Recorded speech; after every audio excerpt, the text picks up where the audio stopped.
Hello, my name is Burke Hedges, author of the best-selling book, The Parable of the Pipeline.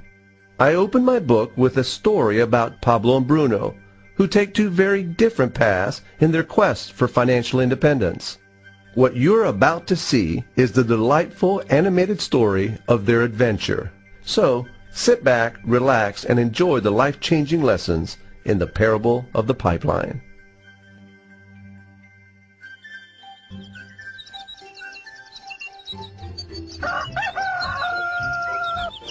Far away, in a small village, near a beautiful valley, lived two friends, Pablo and Bruno. They were both young and dreamed of a better life for themselves. They'd often discussed their dreams about how they would become the most successful men in the village. They weren't afraid of hard work, and they searched for opportunities to help realize their goals and achieve their dreams. One day, an opportunity presented itself.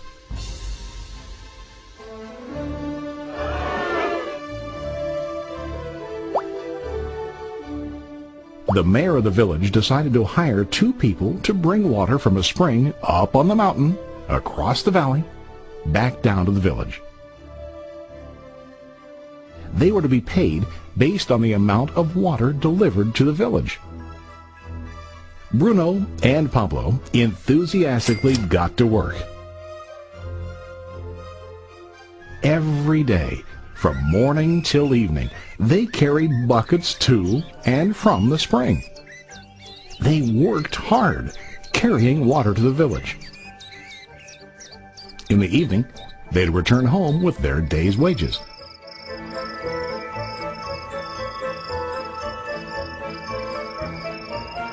Bruno was satisfied with his work and the money he earned.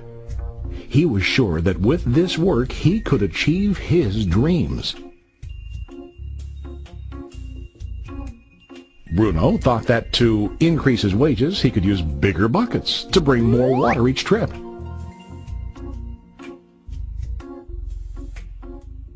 He believed with a larger income he would soon be able to buy a cow and the house that he dreamed about.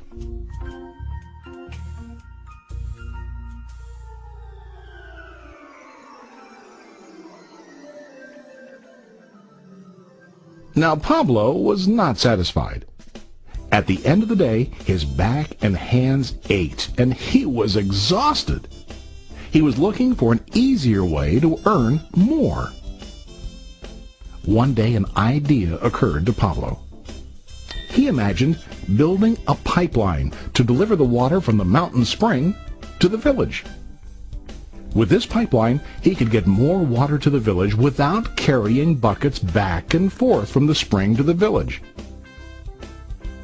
Soon, he got very excited about his idea and began to plan.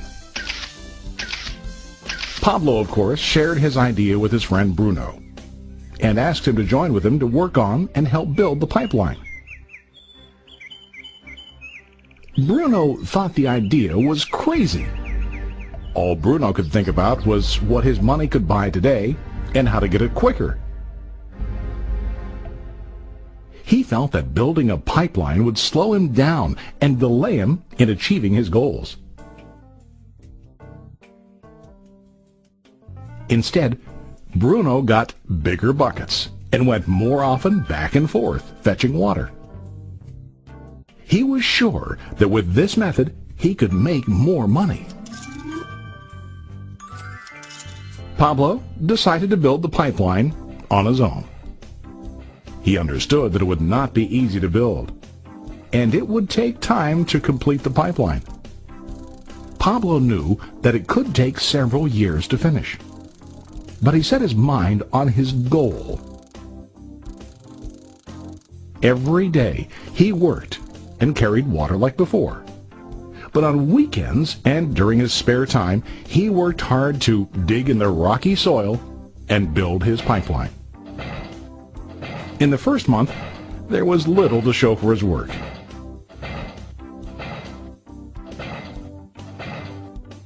Bruno and the villagers laughed and teased him. They called him Pablo the Pipeline Man.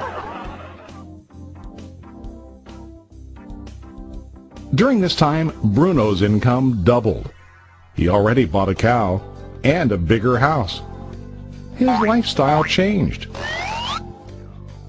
He now spent time after work in the bar, enjoying his hard-earned wages from delivering water.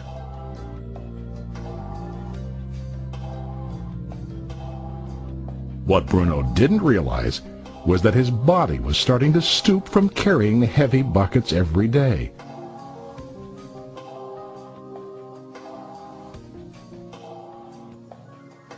His face looked worn and his body tired. Soon, he began to carry less and less water due to the wear and tear on his body.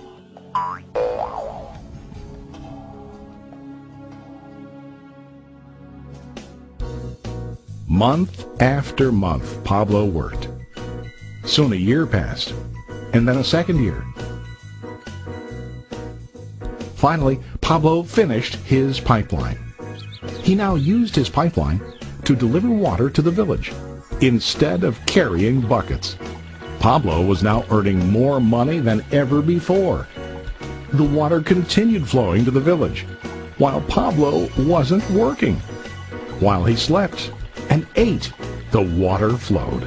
Pablo was happy and proud of his insight, persistence, and hard work. Now his income flowed as long as the water flowed through his pipeline.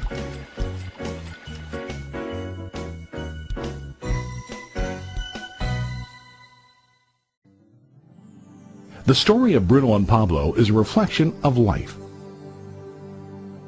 Their jobs symbolize what most people do to earn money.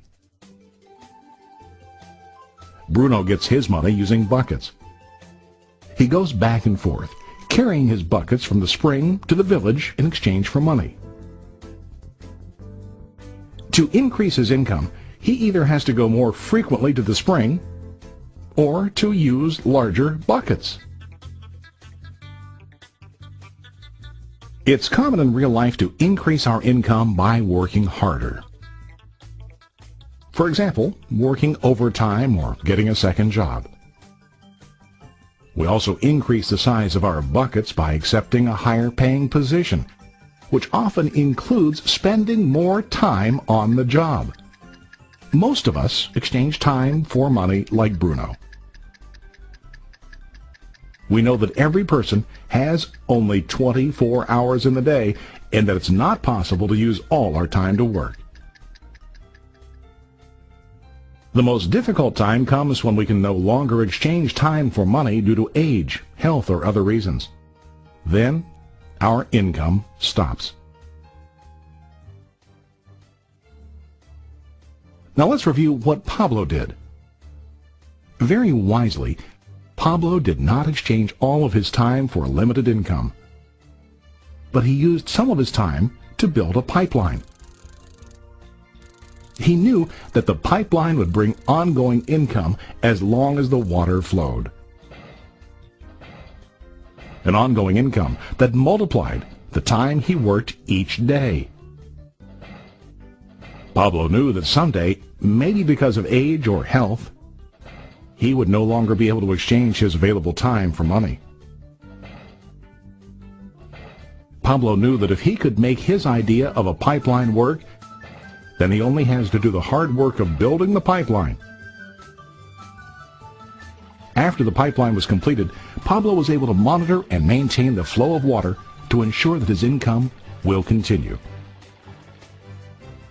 Pablo has shown us that to earn an income, we don't always have to directly exchange time for money. There really are better ways. How about you? Are you still like Bruno, who directly exchanges time for money? Or do you want to be like Pablo, building and maintaining a pipeline for ongoing income?